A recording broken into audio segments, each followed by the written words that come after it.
23 जुलाई 2024 से पहले अगर इमूवेबल प्रॉपर्टी को सेल करते थे और एलटीसीजी होता था तो टैक्स रेट 20% विद इंडेक्सेशन था।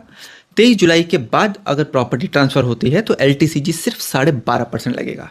अब इनकम टैक्स एक्ट 2025 क्या बोलता है? सेक्शन 197 के हिसाब से पहले टोटल इनकम को कैलकुलेट करो, उसमें से कैपिटल गेन माइनस करो, बची हुई इनकम पे नॉर्मल टैक्स और कैपिटल गेन पे डायरेक्ट 12.5%।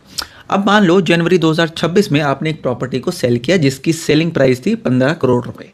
कॉस्ट ऑफ प्रॉपर्टी जो कि हमारा कॉस्ट ऑफ एक्विजिशन था वो 5 करोड़ और इंडेक्सेशन कॉस्ट थी हमारी 8.5 करोड़। अब दो ऑप्शंस हैं, पहला विदाउट इंडेक्सेशन 15 करोड़ में से 5 निकालो, कैपिटल गेन 10 करोड़ का जिस पे टैक्स बना 12.5%। अब दूसरे ऑप्शन में जहां इंडेक्सेशन है 15 करोड़ में से 8.5 गया, कैपिटल गेन हो गया 6.5 करोड़, टैक्स लगेगा 20% के हिसाब से। फर्क देखो, ऑप्शन 2 में गेन कम है लेकिन टैक्स रेट ज़्यादा है और पहले ऑप्शन में गेन ज़्यादा था और टैक्स रेट कम था 12.5%। इस केस में 12.5% वाला ऑप्शन ज़्यादा फायदेमंद है। अब अगर आपने कैपिटल गेन अकाउंट स्कीम का ऑप्शन ऑप्ट कर लिया जिसके चलते आपने 6 करोड़ रुपए कैपिटल गेन अकाउंट स्कीम में डिपॉजिट किए विदाउट इंडेक्सेशन केस में, अब बैलेंस एलटीसीजी रह गया 4 करोड़ और विद इंडेक्सेशन के केस में सिर्फ 50 लाख का रह गया।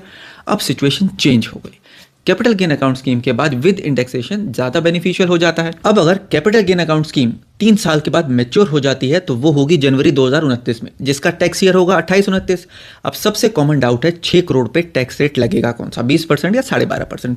पहली बात, पिछले 3 साल का कोई इंटरेस्ट नहीं लगेगा। जिस साल कैपिटल गेन अकाउंट स्कीम का अमाउंट मैच्योर हो जाएगा उस साल की इनकम मानी जाएगी। एडवांस टैक्स की एप्लीकेबिलिटी होती है और क्योंकि मैच्योरिटी 23 जुलाई 2024 के बाद हुई है, 2025 एक्ट के हिसाब से टैक्स रेट लगेगा 12.5%।